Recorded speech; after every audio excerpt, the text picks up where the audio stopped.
Hey guys, welcome back to the channel. So I thought I'd do something a little bit different today. I'd show you my winter get home bag. Now it is winter time, it's November. December, January, February, March is super cold. I am going on a hunting trip. There are already reports of snow being up there. Now it doesn't mean that I don't have kit, it doesn't mean I don't have luggage and all that other stuff in my vehicle. Again, I go to the Adirondack Mountains, which is super cold, and it's mountainous. Now the kit that I packed here is specifically designed for me, so if you live in a different location, such as the desert, jungle, tropics, then obviously it's probably not going to pertain to you. But understand that I live in the Northeast and this is the kit that I'm packing just in case something happens. Now I have all good intentions of getting there safe. It is about a 4-hour drive, but should something bad happen and I need to just grab kit and go, this is the kit I'm going with. So this is going to be my winter get home bag.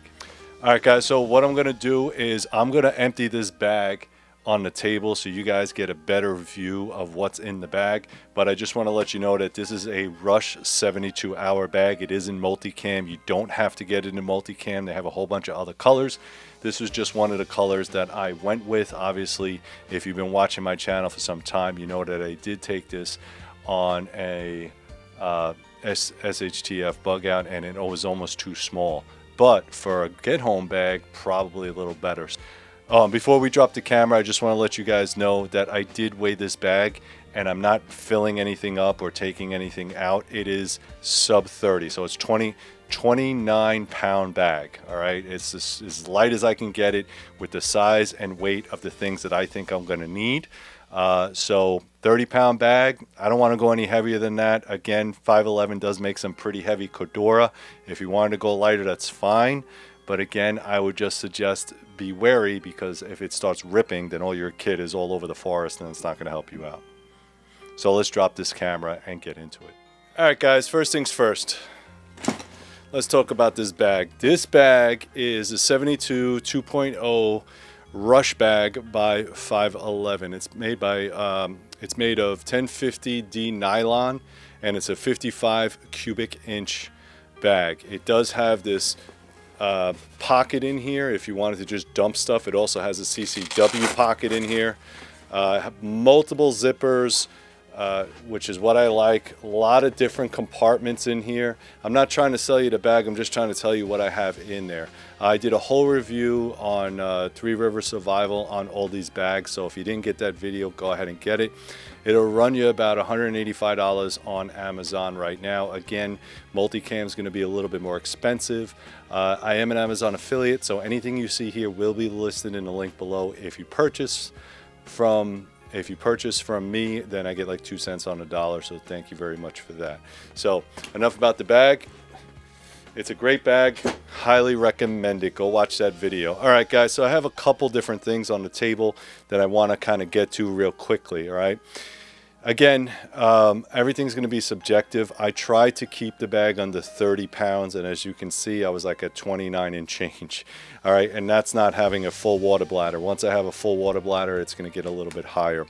So let's talk about some things. All right, so this is a rain poncho. I don't care what kind of poncho you get. I don't care if you want to get rain gear, but again, even though it is the cold season out there, it's still going to be wet and rainy, so you're going to need something. Again, you could use it as a shelter if you want. You could also use it as a litter if somebody gets hurt. So ideally, have some type of poncho. Med kit. This is by Rhino Rescue. Rhino Rescue did send me a bunch of med kits. Now, they sent me a trauma kit, and what I had done is I kind of enhanced this just a little bit. Now this trauma kit's really nice because it does dump out in this rip away pouch, and this pouch will fall out and you have a little bit of a lanyard cord to it, which is nice, and I have all my trauma kit in there. Again, do I need this much trauma? Probably not. It is a get home bag, but again, depending on the situation, I might need to fix myself. That's why there's trauma in here. I also have in here a boo-boo ouch kit. This is primarily probably going to be the kit that I'm using. Stuff for blisters, sores, abrasions, cuts, Band-Aids, that kind of thing. I have a whole bunch of antiseptic ointment in there, that kind of thing. Also, all right, I know we just went through the whole thing of masks, so get yourself a mask. This is the 3M respirator mask. I also added in there some 4x4s. All right, these are very cheap, very easy to stuff in there. I highly recommend putting some extra gauze inside your medical kits, because even though we have trauma kit, it's mostly the ouchies and the boo-boos that are going to hurt. What I also like about Rhino Medical is they add a first aid manual and a TCCC card, so a casualty care card. All right, so that's kind of nice as well. And they also have an emergency blanket to treat for shock, which is also very nice. All right, so that's in there as well. I added a small light. All right, this is a doctor's light or an iris light just to check eyes if you need to. Also, I added a little bit of tape, but at least have some type of medical kit in your get home bag. All right, it doesn't have to be all trauma. I think that most likely trauma is probably going to be the last that you're going to need, but if you need it, I'd rather have it than not need it, than need it and not have it. All right, a couple things that I don't want to have anything on the outside of the bag except the quick things that I'm going to need. So I have a couple of impact gloves. Again, not really using too much of the cold weather gloves because ideally I'm going to have my hands in my pockets, but a light set of gloves with some type of leather does work very well, especially in the cold when your hands don't really work that well. And if you're going to be dealing with fire, it kind of makes sense to have something of leather. Now these are leather and rubber, they are impact gloves, and I just have a little bit of a Grimlock on there, and that Grimlock keeps them together so I don't lose them and I can clip them on the pack. Now this is part of the waffle set. This waffle set does come with a little bit of shema or a pull-over beanie. All right, so you can use this as a hat, but you could also use it as a mask, and that's going to keep me warm at night, especially that it's super lightweight and it's a waffle. Makes me very, very comfortable. All right, let's talk about food and water. So what I like to do is just get a whole bunch of snack bars and throw food in my pack. I'm not really sitting down for a meal. I'm not hunting. I'm not doing any of that. This is just some Nature Valley, a little bit of Cliff Bars, and I put them in this waterproof bag, and I just put them in my pack in case I need them. I'm probably most likely going to be moving as much as possible and only stopping to get my rest or to take a break, and at that point I'm just going to pull out some type of snack just to keep my energy up. All right, I know you can go 72 hours without food, but if you're going to try to do 72 hours without food, it's going to be really tough, especially in a cold weather environment. So pack some type of food. When it comes to water, I got a couple of options here. All right, so I like the Dramedy bags. All right, these Dramedy bags are kind of bomb-proof, 4 liter. They have a 6. They have a very, very large bag. You can put a lot of water in here, and the way this thing is sealed up is good to go. So this is taking the place of my Camelback. All right, so these Dramedy bags, they fit in the same pouch. 4 liters of water versus 3 liters, or if I want to get the 6 liter bag, I can put the 6 liter bag. That's a ton of water. I don't want to carry too much water, but you will need to drink water even in a cold environment. What's good about the 72-hour rush bag is that these will accept these types of bags, and again, they're pretty heavy duty. They're not just plastic, they're made of like a rubberized setup. It's really, really nice, and you can hang them in a tree and all kinds of cool stuff. So take a look at that. I'll put the links down below for the Dramedy bags. Also, when it comes to containers, this is a single wall Nalgene, and as you can hear, it is full of water. So it doesn't make sense to have a bug out bag with no water in it. Ideally, you're going to come across a stream or something like that that will have water in it. You will have to try to purify it. Having a metal container, single wall, is going to do you right. I just put it on the side of the side pocket in the 72-hour bag. I also have here, this is a oil camp. This is a titanium cup, a 20-ounce titanium cup.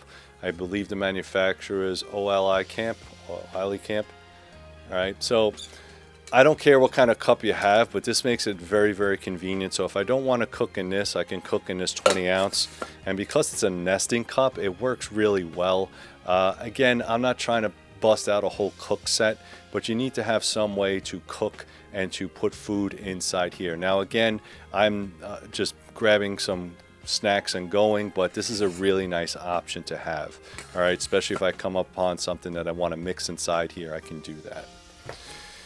As far as purification goes, very simple, Sawyer Mini. All right, I have a Sawyer Mini. This is very, very simple. Again, I'm trying to narrow the amount of weight that I have, so I don't have all the plunger and all that other crap. You don't need it. And then I have another platypus. This platypus allows me to carry another 70 ounces of water. All right, so that's a lot of water. So I have my 4-liter water bladder, I have my Nalgene bottle, and now I have my platypus that I could put another 2 liters. So that's a lot of water if I wanted to carry it, and it's very simple. All you have to do is connect this to here, and you can drink right out of the bag if you want. So it does, now these Sawyer Minis do come with a smaller bag, but I figured, what the hell's the difference? I'll just grab something that's a little bit bigger. It fits together, and this is super lightweight. All right, no fuss, no tabs, nothing I have to worry about. Just put it in your bag and go. Again, ideally, you don't even need the water bladder if you just had this and this Nalgene bottle, so it worked out pretty good. All right, as far as fire goes, now this is an extensive fire kit. I think I went a little bit overboard, but I don't think you can go overboard on fire. I have 2 matches in here, 2 Bic lighters, 1 big, 1 small, a ferrocerium rod, and a long burn candle. I also have in there a bunch of trioxane. I have a bunch of soaked tinder starter, and I have regular dry tinder starter. Okay, so why do I have so much tinder? Most likely in a cold and wet environment, it's going to be super hard to find tinder, and I just don't want to be bothered, especially if I'm trying to get somewhere. Fire will save your life, all right, but you don't want to be messing around with fire when you need to build a shelter. So just get it done, get it started, and hurry up. And then that's what this is all about. All right, I have plenty in here. It's a little bit weighty because of the fire steel, but I'd rather go heavy on fire than not have it. Little bit of duct tape, Gorilla Tape goes a long way. You could use it for medical, you could use it for repairs, you could use it for everything. That's why I have it in there. Again, just it's really cheap. Just throw it in the bag. Leatherman Wave, again, can't go wrong with the Leatherman Wave. This one's a little bit beat up. I've been using it for a while. I don't care what color you get. These pliers, you cannot make these pliers in a cold and wet environment. So go get yourself a good multi-tool. I don't care which multi-tool it is, but make sure that you can put it on your belt. So this one, if you're not going to use the belt, you can actually use the clip. You can buy these clips. Again, Leatherman Wave. Either way, it works. It's a great piece of kit to have.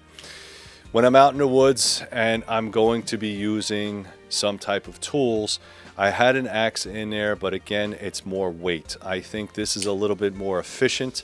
This is the Pocket Boy by Silky, and it is the 130. It is the 130 extra heavy teeth. All right, and what I like about this is that it's super small, lightweight. I mean, that's really tiny. That's actually smaller than my blade. Okay, so again, when it comes to being efficient in the woods, you want a saw just to get those poles or whatever shelter you're making very, very quickly. It just works out so much better. And again, I got it in bright orange, so if I drop it, I'll find it. When it comes to blades, the sky is the limit. Now, this happens to be my own. All right, so this is called the Huntsman. All right, it's made in D2 steel. It has a 1/4 of an inch stock hollow grind, 4-inch blade with a 5-inch handle and a lanyard. Now, the handle scales I put on there, I think was a purple wood. Again, probably my Carta or G10 will be better just so it doesn't break or crack. Like back here, you can see it cracked a little bit. It does happen with hard woods, but to me, any type of blade, fixed blade, is going to do you a lot better than any type of folding blade, only because the amount of stress that you're going to put on this. This is my one tool to do everything. So I have skinned deer with this. I have gutted animals with this. I've chopped down or batoned wood. I've done it all with this blade. So I wouldn't go any smaller on blade size, and you don't have to buy the blade from me. Just buy something 4 inches or larger. All right, 4 inches or larger in a fixed blade is a good way to go. Also, when it comes to sheets, I like to stick with Kydex. Now, I do like leather sheets, don't get me wrong. I did make this Kydex sheet, and the way I made it was very simple. All right, I put a tech lock on the back, and it's more of a scout carry, but again, I could change the tech lock to be vertical if I like. I also put on there a fire steel. That is a 3-inch or 4-inch fire steel and a 1/2 inch. So that gives me a lot of fire starting capability, especially in a cold and wet environment. If I had to get home, I'm going to take this out and I'm going to put this on my belt. This way I always have it on my person in case I need it, and I also have a way to start fire in case I need it.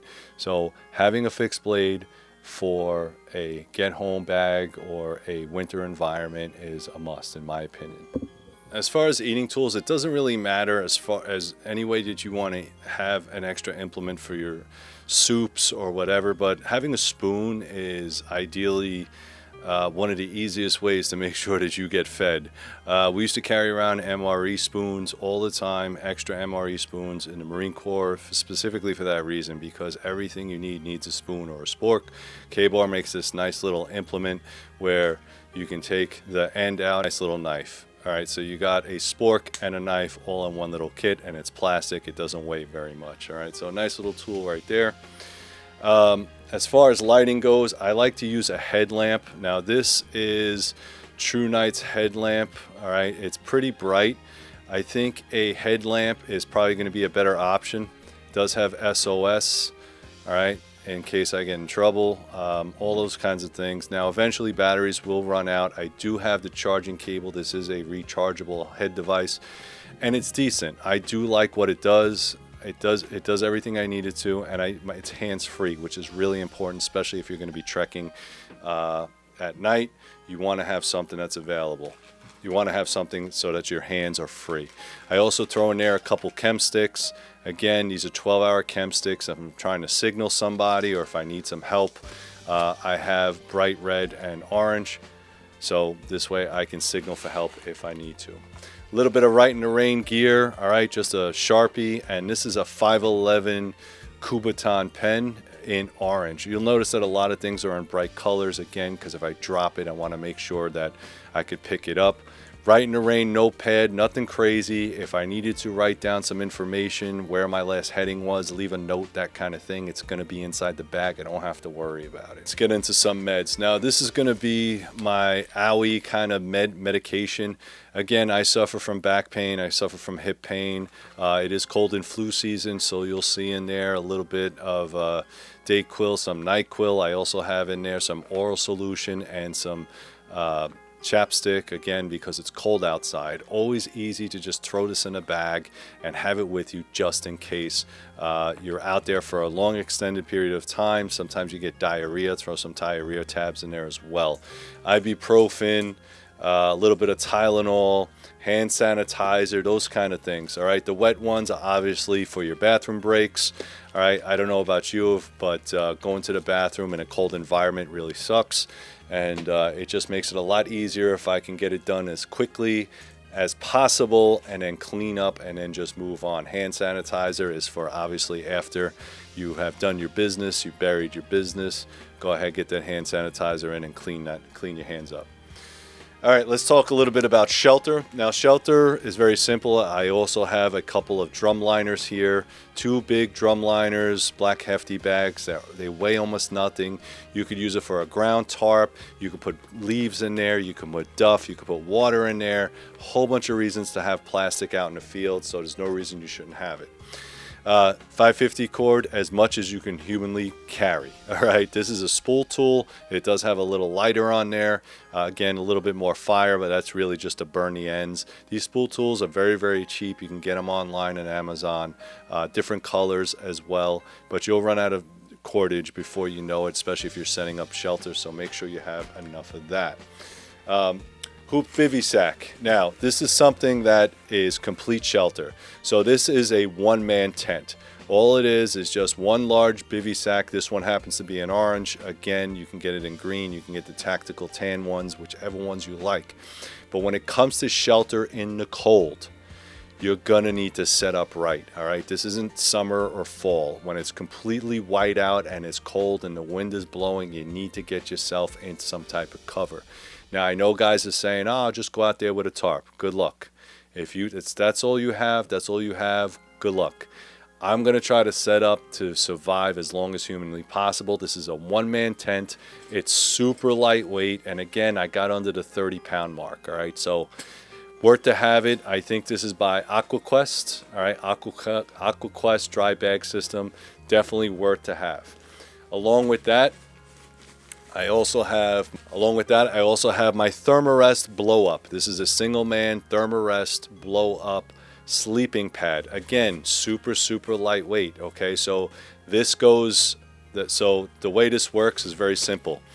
You set up your ground tarp with your bags. You put this over it. All right, this is going to be over your ground tarp, and then on inside there you're going to use this. This is the sleeping mat that you're going to sleep on. So what I did is I created a little bit of a thermal layer. All right, so the bags with the duff are going to keep you off the ground. This is going to keep you covered 360. It's like a big cocoon.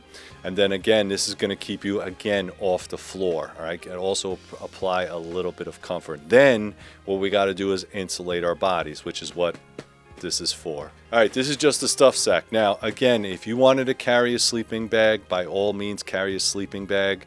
All right, I'm not telling you not to. I just have a very hard time finding a sleeping bag that's super lightweight that will do everything I want it to do. Now, there are more technologies out there, and I know there's mummy bags. I never really fit in a mummy bag. I'm 6'4", 230 pounds, and it's very hard for me to fit in a mummy bag. I know they make them, but again, they're super expensive. So I have something that I used in the military that worked out pretty good, and that's what I'm packing.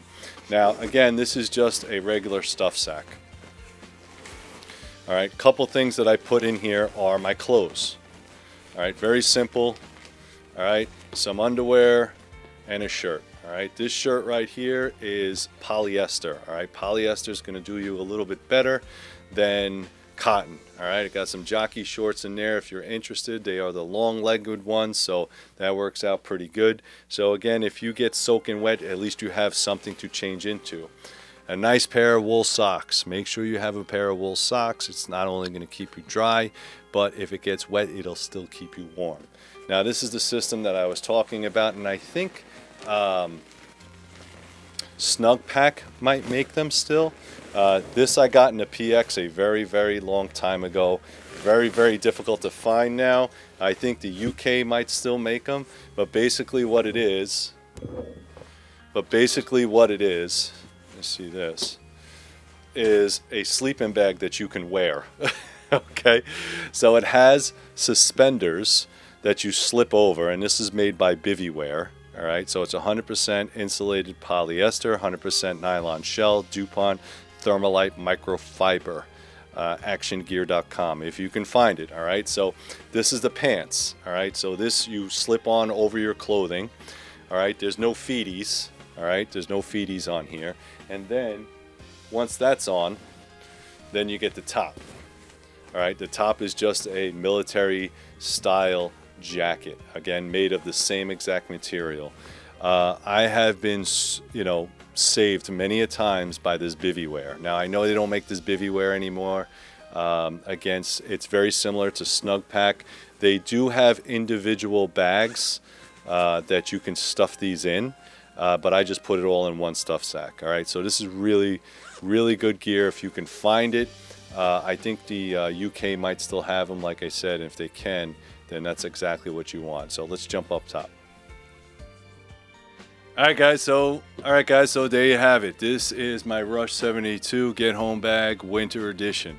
It looks like a big bag, and it is, but I got to be honest with you, it's very comfortable. 30 pounds is really not that much when you're talking about a winter environment.